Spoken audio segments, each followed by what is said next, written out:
आपको स्वागत है वही वाला चैनल में। आज हम college to be this life की ऑडियो बुक सुनेंगे, जो एक युवक जो अपने लाइफ में परेशान है और एक संत जो उसको सही मार्ग दिखाते हैं। तो बिना देरी के शुरू करते हैं। युवक ने संत से पूछा, आप कहते हैं कि लोग चेंज हो सकते हैं, फिर आप एक कदम और आगे जाकर कहते हैं कि हर कोई हैप्पीनेस पा सकता है। फिलोसोफर ने बोला, हाँ, हर कोई बिना किसी एक्सेप्शन की। युवक ने बोला, हैप्पीनेस की बात हम बाद में करेंगे, पहले चेंज की बात करें। हर कोई चाहता है कि वो चेंज हो सके। मैं खुद चाहता हूँ और मुझे यकीन है कि आप किसी भी व्यक्ति को रोड पर पूछेंगे कि आप चेंज होना चाहते हैं, उनका आंसर सेम रहेगा, क्योंकि हर कोई आपको चेंज करना चाहता है। अगर चेंज करना आसान होता तो लोग इतने बार इसका इच्छा नहीं करते। चाहे वो कितने भी बार चाहें, लोग चेंज नहीं हो सकते।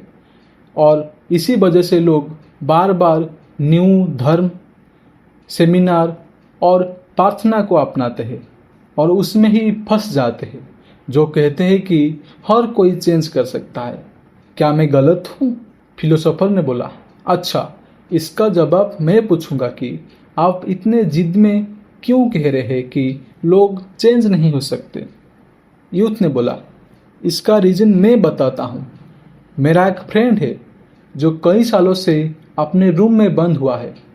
वो चाहता है कि बाहर निकले और कभी कभी तो ये सोचता है कि उसको कोई जॉब मिल जाए। मतलब वो चेंज होना चाहता है। मैं ये आज ए फ्रेंड कह रहा हूँ, लेकिन मैं आश्योर करता हूँ कि वो बहुत सीरियस इंसान है जो सोसाइटी के लिए बहुत यूजफुल हो सकता है, लेकिन वो अपने रूम से बाहर जाने से डरता है। अगर वो एक कदम भी बाहर रखे तो डर जाता है, उसका हाथ पैर कांपने लगते हैं। एक कोई न्यूरोसिस या पैनिक जैसा है। वो चेंज होना चाहता है लेकिन हो नहीं सकता। फिलोसोफर ने बोला, आपको क्या लगता है कि वो क्यों बाहर नहीं जा सकता? यूथ ने बोला, मैं बिल्कुल श्योर नहीं हूँ। हो सकता है कि ये उसका पेरेंट्स के साथ रिलेशनशिप की वजह से हो, या स्कूल या वर्क में बुली होने का एक्सपीरियंस हो। शायद ऐसा कोई ट्रॉमा उसने झेला हो। लेकिन ये भी हो सकता है कि उसका उल्टा हो, उसको ज़्यादा लाड़ प्यार मिला है जिसके लिए वो बाहर जाने के लिए डर रहा है। मुझे सच में नहीं पता और मैं उसके फैमिली सिचुएशन में ज़्यादा दखल नहीं दे सकता। फिलोसोफर ने बोला, तो आप कह रहे हैं कि आपका फ्रेंड के पास्ट में कुछ इंसिडेंट हुआ होगा जिसने उसे ट्रॉमा दिया होगा और वो इसी वजह से बाहर नहीं जा पा रहा है। युवक ने बोला, बिल्कुल। इफेक्ट से पहले कॉज होता है, इसमें कुछ भी मिस्टीरियस बात नहीं है। फिलोसोफर ने बोला, तो शायद इसका कॉज उसके चाइल्डहुड का होम एनवायरनमेंट में होगा। उसके पेरेंट्स ने उसे अब्यूज किया होगा और वो कभी लव फील नहीं किया होगा। इसी वजह से उसे लोगों से इंटरेक्ट करने में डर लगता है और वो बाहर नहीं जा सकता। ये बिल्कुल संभव है ना? यूथ ने बोला, हाँ, ये तो बिल्कुल पॉसिबल है। मुझे लगता है कि ये बहुत चैलेंजिंग होगा। फिलोसोफर ने बोला, और फिर आप कहते हैं कि इफेक्ट से पहले कॉज होता है, यानी अब मैं जो हूँ वो इफेक्ट है और पास्ट में मेरे साथ जो हुआ है वो कॉज है, और कॉज ही डिसाइड करता है कि मैं अभी कैसे एक्ट कर रहा हूँ। यूथ ने बोला, हाँ, बिल्कुल। फिलोसोफर ने बोले, तो अगर दुनिया में हर किसी का हियर एंड नाउ उनके पास्ट इंसिडेंट की वजह से है, तो क्या ये थोड़ा अजीब नहीं हो जाएगा? आप देखिए, अगर किसी के पेरेंट्स ने अब्यूज किया है तो उसे भी आपके फ्रेंड्स जैसा ही इफेक्ट फेस करना पड़ेगा, या फिर ये आइडिया ही गलत हो जाएगा। अगर पास्ट ही प्रेजेंट को डिसाइड करता है और कॉज ही इफेक्ट को कंट्रोल करता है। यूथ ने बोला, आखिर आप कहना क्या चाहते? फिलोसोफर ने बोला, अगर हम सिर्फ पास्ट कॉज पर फोकस करेंगे और हर चीज़ को कॉज एंड इफेक्ट की तरह देखेंगे तो हम पहुंच जाते हैं डिटर्मिनिज्म में। क्योंकि ये कहता है कि हमारा प्रेजेंट और फ्यूचर पहले से ही पास्ट को द्वारा डिसाइड किया चुका है और उसे बदला नहीं जा सकता है। क्या मैं गलत कह रहा हूँ? यूथ ने बोला, तो आप क्या कह रहे हैं, पास्ट मैटर नहीं करता?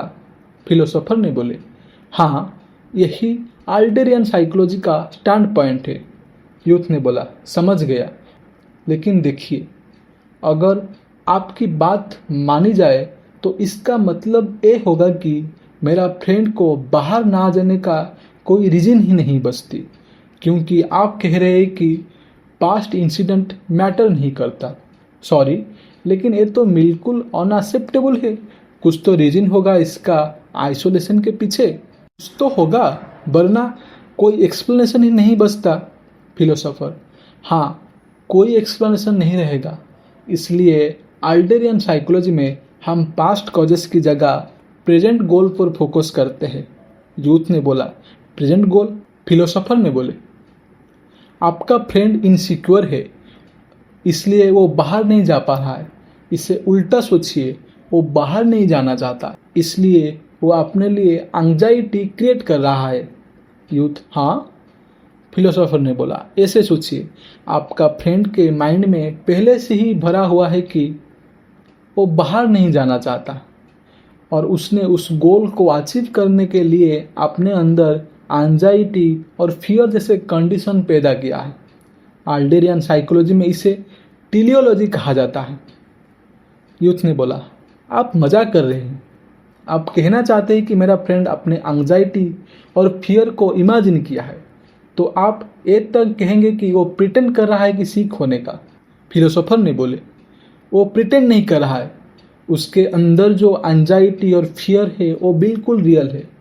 कभी कभी उसे स्टोमक क्रैम्प भी हो सकता है, लेकिन ये सिम्टम भी उसने इसलिए पैदा किया है ताकि वो अपने बाहर ना जाने का गोल को अचीव कर सके। यूथ ने बोला, ये सच नहीं हो सकता, ये तो बहुत डिप्रेसिंग है। फिलोसोफर ने बोले, नहीं, ये डिफरेंट है एटियोलॉजी एंड टीलियोलॉजी के बीच में। जो कुछ भी है आप अब तक कह रहे थे वो सब एटियोलॉजी पर बेस्ड है, और जब तक हम एटियोलॉजी में फंसे रहेंगे हम एक कदम भी आगे नहीं बढ़ पाएंगे। युवक ने पूछा, अगर आप इतनी मजबूती से बात रख रहे हैं तो एक प्रॉपर एक्सप्लेनेशन चाहता हूँ। सबसे पहले ये बताइए कि एटियोलॉजी और टेलियोलॉजी में फ़र्क क्या है? फिलोसोफर ने बोला, मान लीजिए आपको सर्दी हो गई और आप तेज़ बुखार भी झेल रहे हैं। आप डॉक्टर के पास जाते हैं, फिर डॉक्टर कहता है कि रीज़न ये है कि कल जब आप बाहर गए थे तो ठीक से कपड़े नहीं पहने थे, इस वजह से आपको कोल्ड हो गया। अब आप बताइए, क्या आप इस आंसर से सैटिस्फाइड होंगे? युवक ने बोला, बिल्कुल नहीं, मुझे ये मैटर नहीं करेगा कि रीज़न क्या था, मैं कैसे कपड़े पहना था, या बारिश हो रही थी, या कुछ और। मेरे लिए तो सिर्फ ये मैटर करेगा कि अभी मुझे बुखार है, सिम्टम्स है और मैं सफ़र कर रहा हूँ। अगर वो डॉक्टर है तो मुझे ट्रीटमेंट चाहिए, दवा, इंजेक्शन या जो भी ज़रूरी स्टेप्स है वो लेना चाहिए। फिलोसोफर ने कहा, लेकिन जो लोग एटियोलॉजिकल स्टैंड में विश्वास रखते हैं, जिसमें ज़्यादातर काउंसलर्स या साइकेट्रिस्ट आते हैं, वो कहेंगे कि आपकी सफरिंग किसी पास्ट कर्ज से जुड़ा हुआ है, और फिर अंत में आपको बस यही कहकर कंसोल करेंगे कि देखिए, ये आपकी गलती नहीं है। जो आर्गुमेंट ट्रॉमा के बारे में होते हैं वो भी इटियोलॉजी का हिस्सा है। यूथ ने बोला, एक मिनट, क्या आप ट्रॉमा को एग्जिस्टेंस की पूरी तरह से नकार रहे हैं? फिलोसोफर ने बोला, हाँ बिल्कुल, पूरी तरह से। युवक ने बोला, क्या आप, या यूं कहूँ कि आल्डर साइकोलॉजी में अथॉरिटी नहीं है? फिलोसोफर ने बोला, आल्डेरियन साइकोलॉजी में ट्रॉमा के साफ तौर पर डिनाई किया गया है।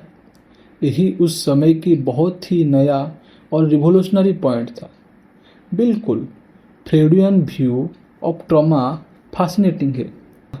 फ्रेड का कहना है कि इंसान की साइकिक वुंड यानी ट्रॉमा उसकी प्रेजेंट अनहैप्पीनेस की वजह होता है। जब आप किसी इंसान की लाइफ का एक लॉन्ग स्टोरी को तरह देखते हैं तो उसमें कॉज और इफेक्ट की ड्रामेटिक कहानी बनती है जो सुनने में इम्प्रेसिव और समझने में इजी लगती है। लेकिन आल्डर ट्रॉमा थ्योरी को रिजेक्ट करते हुए ये कहते हैं, कई भी एक्सपीरियंस अपने आप में हमारे सक्सेस या फेल्योर का कॉज नहीं होते। हम अपने एक्सपीरियंस से नहीं सफ़र करते जिसे आप ट्रॉमा कहते हैं, बल्कि उसे हम एक्सपीरियंसेस से वही बनाते हैं जो हमारे प्रपोज को स्वीट करे। हम अपने अनुभव से निर्धारित नहीं होते, बल्कि हम उन्हें जो मीनिंग देते हैं वो सेल्फ डिटरमाइनिंग होता है, युवक ने बोला। तो हम अपने हिसाब से अनुभव को वही बनाते हैं जो हमारा काम आए, फिलोसोफर ने बोला। बिल्कुल, अल्डर यही पॉइंट कह रहा है कि इंसान का सेल्फ एक्सपीरियंसेस से नहीं, बल्कि उन एक्सपीरियंसेस का जो मीनिंग देता है उससे डिटरमाइन होता है। वो ये नहीं कह रहा है कि कोई भयानक हादसा या बचपन में अब्यूज जैसी घटनाओं का पर्सनालिटी पर कोई असर नहीं होता। असर तो होता है, लेकिन इम्पोर्टेंट की बात यह है कि उन इन्फ्लुएंसेस से कुछ भी फिक्स नहीं होता। हम अपने लाइफ को खुद डिटरमाइन करते हैं उस मीनिंग के हिसाब से जो हम अपने पास्ट अनुभव के देते हैं। आपकी लाइफ वो नहीं है जो आपको और कोई देता है, बल्कि वो है जो आप खुद चूज करते हो। आप ही डिसाइड करते हो कि आपको कैसे बनना है, युवक ने पूछा। अच्छा, तो आप ये कह रहे हैं कि मेरा फ्रेंड जो रूम में बंद हुआ है उसने खुद चूज किया है कि उसको ऐसा जीना है। ये सीरियस बात है, बिलीव मी। वो ऐसा नहीं चाहता, वो मजबूरी में ऐसे हो जा रहा है। परिस्थिति के कारण उसके पास कोई चॉइस ही नहीं बची थी, फिलोसोफर ने बोला। नहीं, भले ही आपके फ्रेंड ये सोचता है कि मैं सोसाइटी में फिट नहीं हूँ क्योंकि मेरे पेरेंट्स ने मुझे अब्यूज किया, लेकिन ये भी इसलिए है कि उसने ऐसे सोचने का गोल रखा हुआ है। यूथ, ऐसा कैसा गोल? फिलोसोफर ने बोला। इमीडिएट तौर पर तो उसका गोल है बाहर ना जाना। वो अपने लिए एंग्जाइटी और फियर क्रिएट कर रहा है ताकि उसके पास रूम में रहने का रीजन बना रहे। यूथ, लेकिन वो बाहर क्यों नहीं जाना चाहता? असली प्रॉब्लम तो वही है, फिलोसोफर ने बोला। इससे पेरेंट्स की नज़रिया से सोचे। अगर आपका चाइल्ड अपने रूम में बंद हो जाए तो आपको कैसा लगेगा? यूथ ने, मैं तो परेशान हो जाऊंगा। मैं चाहता हूं कि वो फिर से सोसाइटी में आए और सोचूंगा कि शायद मेरे अपब्रिंगिंग में ही कोई गलती रह गया है। मैं बहुत सीरियसली कंसर्न रहूंगा और हर पॉसिबल तरीका अपनाने के लिए ट्राई करूंगा। फिलोसोफर, बस यही तो प्रॉब्लम है। यूथ, क्या प्रॉब्लम? फिलोसोफर ने बोला। अगर मैं हमेशा अपने रूम में बंद रहूं तो मेरे पेरेंट्स हर वक्त मेरे लिए वरीड रहेंगे। उनका पूरा अटेंशन मुझ पर रहेगा। वो मेरे साथ बहुत केयरफुल रहेंगे, बहुत सॉफ्टली डील करेंगे। लेकिन अगर मैं एक कदम भी बाहर निकल जाऊं तो मैं सोसाइटी की भीड़ में एक हिस्सा बन जाऊंगा। जैसे कोई नोटिस नहीं करेगा तो उन लोगों से घिरा रहूंगा जिन्हें मैं जानता नहीं हूँ और जिनके लिए मैं एक ऑर्डिनरी आदमी हूँ और कोई मुझे स्पेशल केयर नहीं देगा। ऐसे कई स्टोरीज है जो रिक्लूसिव लोगों के बारे में सुनी जाती है। यूथ, तो आपके रीजनिंग के हिसाब से मेरे फ्रेंड ने अपने गोल को अचीव कर लिया और वो अपने करंट सिचुएशन में सैटिस्फाइड है। फिलोसोफर, मुझे नहीं लगता कि वो सैटिस्फाइड है और मुझे यकीन है कि वो हैप्पी भी नहीं है। लेकिन इसमें डाउट नहीं है कि वो अपने गोल के हिसाब से ही एक्शन ले रहा है। ये सिर्फ आपका फ्रेंड की बात नहीं है, हम सब अपने लाइफ किसी न किसी गोल के हिसाब से जी रहे हैं। यही बात टियोलॉजी कहता है। यूथ, यूथ ने बोला, नो वे, मैं इसे पूरी तरह रिजेक्ट करता हूँ। देखिए मेरा फ्रेंड तो। फिलोसोफर ने बोला, सुने, अगर हम सिर्फ तुम्हारी फ्रेंड की बात घुमाते रहेंगे तो डिस्कशन कहीं नहीं जाएगा। ये किसी एब्सेंट व्यक्ति पर ट्रायल जैसा बना जाएगा और वो बिल्कुल बेकार होगा। चले कोई दूसरा एग्जाम्पल लेते हैं। ठीक है, तो एक एग्जाम्पल मेरे अपने लाइफ से जो मैं आपको कल बताऊंगा।